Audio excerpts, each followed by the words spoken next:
Ok, so resulta que Anónimo es el último álbum de estudio de la cantautora argentina Juana Aguirre, que en la línea temporal pues le sucede a Claroscuro, su último esfuerzo de larga duración del 2021, que fue fruto de un contexto pandémico. Y eso quedó evidenciado, digamos, en los procesos intimistas de producción, en las letras, en el sonido. Con procesos intimistas me refiero a que no es el típico disco con 15 productores detrás y un equipo de compositores de 3 4 personas. No, digamos que la gran parte del resultado del disco se lo debemos al sudor, a los instintos, a los gustos, a las inquietudes de Juana Aguirre. Con esto no digo que todo el 100% del crédito le pertenece a ella. También en este caso en Anónimo se suman personas como Ezequiel Cronenberg, Cruz, Juan Stewart, pero sí se nota que es completamente la visión de Juan Aguirre. En cuanto a eso, yo sitúo a Claroscuro y Anónimo en el mismo sitio de valoración, en cuanto a que son discos bien ejecutados, con la visión bien lograda, que se pueden escuchar perfectamente de inicio a fin y a los que uno puede volver con gratitud. Es decir, uno no está muy por encima del otro, ¿no? O bueno, ya depende de la escala de valoración que cada quien tenga, ¿no? Ahora, en cuanto a Anónimo, es fácil establecer los paralelismos hablando de la escena argentina con la obra de alguien como Juana Molina, por ejemplo, ya que en cuanto a estilo, ejecución, aproximación a las ideas y en cuanto a inquietudes, hay similitudes, ¿no? Este Anónimo es un disco que se fundamenta en la folktrónica, pues es folk pero con bastante intervención digital, con bastante glitch, con sintetizadores eventualmente, con bastante ecualización. Se juega bastante con la percepción del sonido y eso da resultados interesantísimos, como la flauta de la introducción, etcétera, etcétera. Y pues también podremos hablar de que es un disco que está matizado por el art pop, definitivamente, ¿no? Pero ya separándonos de la etiqueta y bla bla bla, es un disco que suena muy jodidamente bien.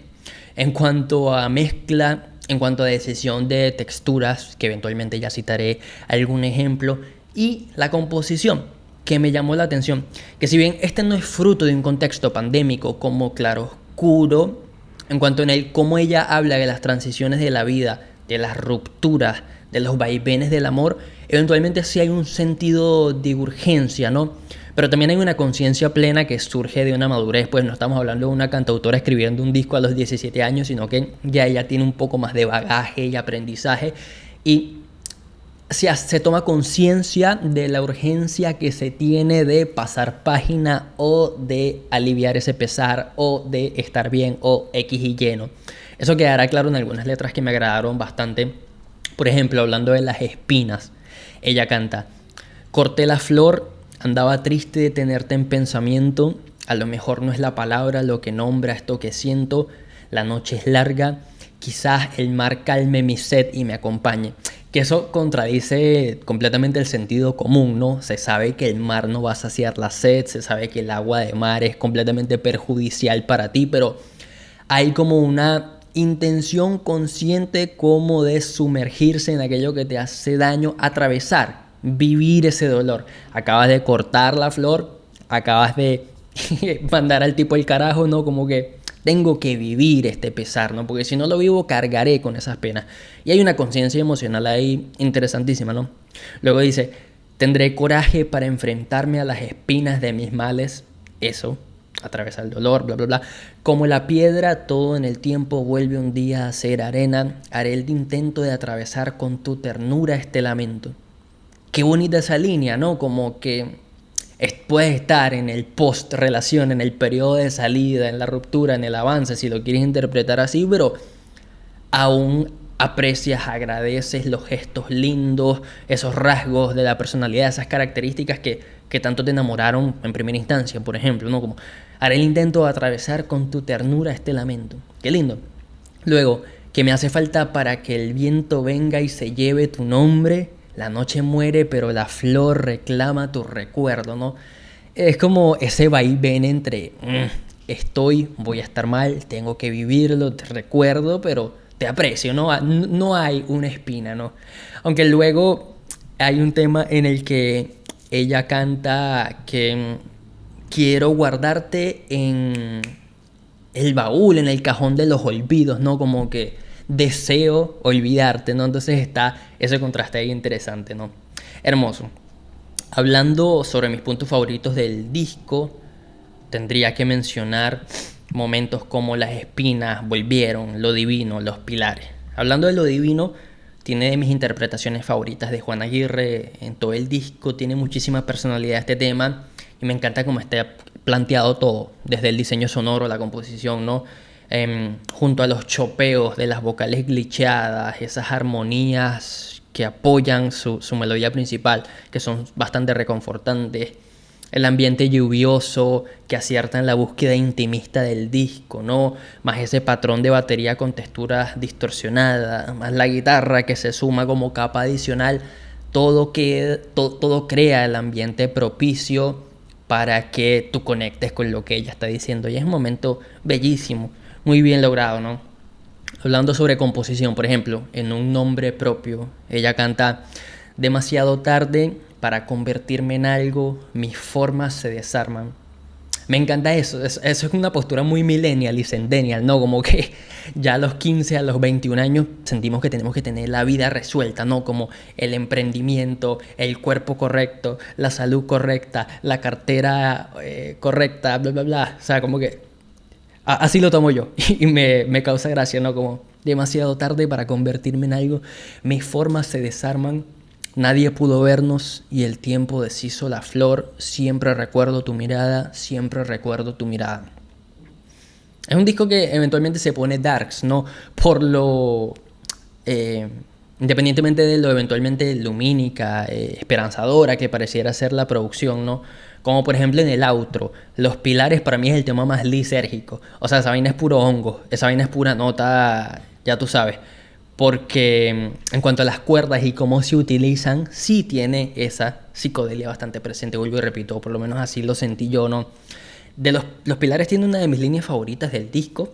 En cuanto a la composición es genial. Cuando ella dice: mira cómo se caen los pilares más duros, esos que sostienen el mundo. Mira cómo las aves trazan líneas cardinales entre nuestros cielos nocturnos, ¿no? Que pese a toda esta ansiedad, todo este estrés, toda esta incertidumbre existencial por el porvenir, precisamente los animales, esos seres insignificantes para muchos humanos, ¿no? Desprendidos de la conciencia, de la razón, ellos saben perfectamente el rumbo que tienen que seguir y lo han seguido desde hace miles de años, ¿no?